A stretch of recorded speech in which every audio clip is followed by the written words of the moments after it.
आत्ताची सर्वात मोठी बातमी, राज्यातील शेतकऱ्यांची कर्जमाफीची घोषणा करण्यात आलेली आहे. तसेच 10 मोठ्या घोषणा देखील करण्यात आलेल्या आहेत. व्हिडिओ संपूर्ण पहा. करतोय आपलं जे महायुतीचं सरकार आहे, हे सरकार सातत्याने शेतकऱ्याच्या पाठीशी उभं राहणारं सरकार आहे.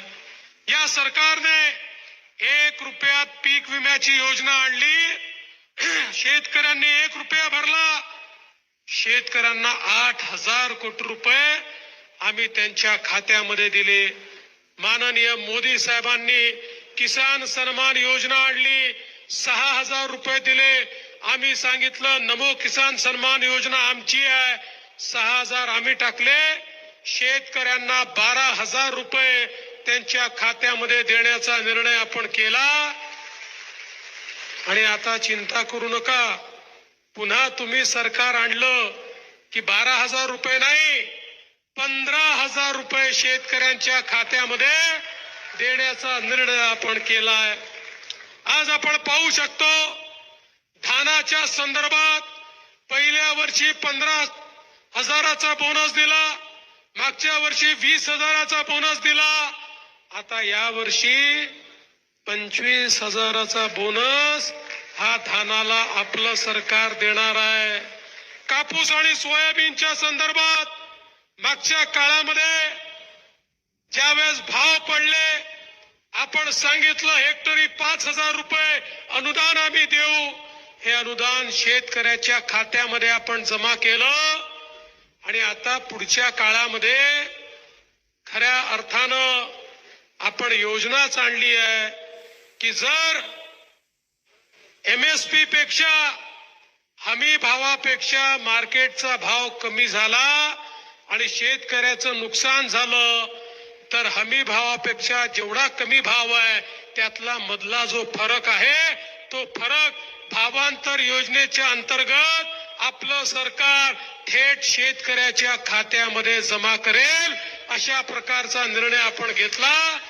त्यामुळे शेतकऱ्याला कुठेही अडचण होणार नाही. आपण दुसरा निर्णय घेतला, शेतकऱ्यांना जे काही आपलं कृषीचं बिल आहे, विजेचा पंप आहे, पंपाचं बिल आहे, हे बिल आपण माफ केलं आहे. आता शेतकऱ्यांना बिल तर येतं, पण बिलात वसूल किती करायचे 000 लिहिलेलं असतं. आणि मी तुम्हाला सांगतो, पुढचे 5 वर्ष शेतकऱ्याकडनं विजेचं बिल घेतलं जाणार नाही. 5 वर्ष याकरता म्हणतो, त्यानंतर तुम्ही पुन्हा निवडून दिलं तर पुन्हा 5 वर्ष करू, पण आता तरी 5 वर्षाची गॅरंटी तुम्हाला देतो. आणि त्यासोबत दुसरी योजना आणली आहे, मागेल त्याला सौर पंपाची योजना. केवळ 10% पैसे शेतकऱ्यांनी भरायचे, 90% पैसे आम्ही भरू. 25 वर्ष तुम्हाला मोफत वीज मिळेल, तुम्हाला कुठेही पाहायची आवश्यकता पडणार नाही. बंधू भगिनींनो, आमचा शेतकरी सातत्याने आम्हाला विनंती करतो की आम्हाला दिवसा 12 तास वीज द्या. रात्रीच्या विजेचा आम्हाला त्रास होतो. शेतीमध्ये साप विंचू त्या ठिकाणी असतात. आम्हाला आमचं जीवन खराब होतं, आमची झोप खराब होते, मेहनत जास्त होते. आम्हाला दिवसा 12 तास वीज द्या. या महाराष्ट्रामध्ये देशात पहिल्यांदा मी कृषी वीज वितरण कंपनी स्थापन केली, वेगळी कृषी वीज वितरण कंपनी. या कंपनीच्या अंतर्गत 14,000 मेगावॅटच्या सौर ऊर्जेची निर्मिती सुरू केली. 18 महिन्यामध्ये ही निर्मिती पूर्ण झाल्यानंतर माझ्या तमाम शेतकऱ्यांना दिवसा 12 तासाची वीज 365 ही दिवस मिळेल. कोणालाही रात्री काम करण्याची आवश्यकता पडणार नाही. आणि एवढंच नाही, सुधीर पारवेंना पुन्हा निवडून आणा, पुन्हा आपलं सरकार आणा. आपण निर्णय केलाय, शेतकऱ्याला संपूर्ण कर्जमाफी आपण देणार आहोत. हे शेतकऱ्यांचं सरकार आहे, सामान्य माणसाचं सरकार आहे. आज आपण पाहू शकतो दीन दलित गोर गरीब आदिवासी शेतकरी शेतमजूर महिला अल्पसंख्याक ओबीसी सगळ्या समाजाकरता आपण काम केलं.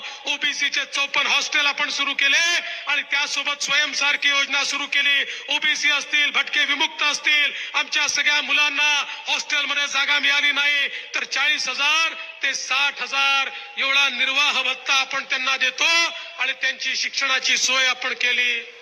आज आपण या ठिकाणी महाज्योती सारखी संस्था तयार केली ज्याच्या माध्यमातून आमच्या ओबीसी समाजात यूपीएससी एमपीएससी चे पोरं तयार झाले पाहिजे हा प्रयत्न आपण सुरू केला.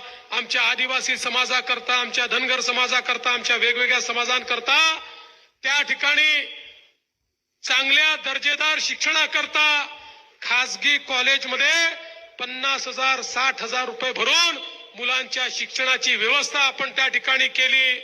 वेगवेगळ्या समाजाचे महामंडळ तयार करून समाजातल्या तरुणाच्या हाताला काम मिळेल हा आपण प्रयत्न केला. आता तर आपण असं ठरवलं आहे नवीन सरकार आल्यानंतर 15 लाख रुपयापर्यंत आमच्या तरुणांना बिनव्याजी कर्ज आम्ही देणार आहोत जेणेकरून त्यांच्या हाताला त्या ठिकाणी काम मिळेल. आमच्या हलबा समाजावर मोठं संकट आलं